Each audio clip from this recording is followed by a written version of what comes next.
વાવ તાલુકા પંચાયતના નવા સુકાનીઓએ સંભાળ્યો કાર્યભાર। વાવ તાલુકા પંચાયતના પ્રમુખ તરીકે રામસિંહભાઈ રાજપૂત તથા ઉપપ્રમુખ તરીકે શંકરભાઈ દેવરામભાઈ ચૌધરીએ આજે વિધિવત રીતે કાર્યભાર સંભાળી તાલુકા પંચાયતના નવા કાર્યકાળનો શ્રી ગણેશ કર્યો હતો। તાલુકા પંચાયત કચેરી ખાતે યોજાયેલા કાર્યક્રમમાં સભ્યો, આગેવાનો, કાર્યકરો તેમજ શુભેચ્છકો મોટી સંખ્યામાં હાજર રહ્યા હતા અને નવા હોદ્દેદારોનું ઉષ્માભેર સ્વાગત કર્યું હતું। આ કાર્યભાર સંભાળતા પહેલા ધાર્મિક વિધિ અને શુભ મુહૂર્તમાં પૂજન અર્ચન કરવામાં આવ્યું હતું। ત્યારબાદ નવા પ્રમુખ અને ઉપપ્રમુખે સત્તાવાર રીતે કચેરીમાં બેસી વિવિધ વિભાગોની પ્રાથમિક માહિતી મેળવી કામગીરીનો આરંભ કર્યો હતો। આ કાર્યક્રમ દરમિયાન ફૂલહાર અને શુભેચ્છા પાઠવી નવા હોદ્દેદારોને અભિનંદન પાઠવવામાં આવ્યા હતા।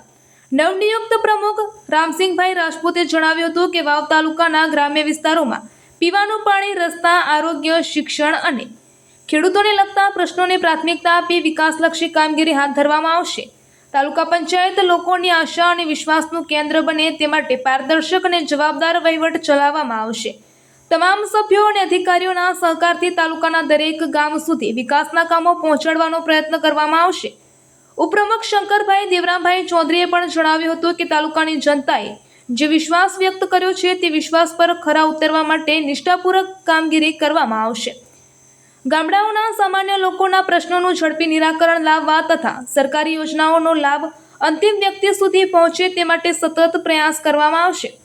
આ કાર્યક્રમ દરમિયાન તાલુકા પંચાયતના સભ્યો, સ્થાનિક આગેવાનો અને કાર્યકરો દ્વારા નવા હોદ્દેદારોને શુભેચ્છાઓ પાઠવવામાં આવી હતી।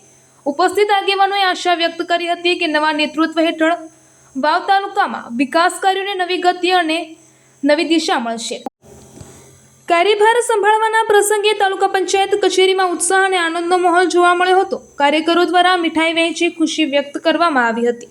નવા હોદ્દેદારોના આગમનથી તાલુકા પંચાયતના વહીવટ અને વિકાસ કાર્યોમાં નવી ઉર્જા સાથે કામગીરી આગળ વધશે તેવી લોકોમાં આશા વ્યક્ત થઈ રહી છે।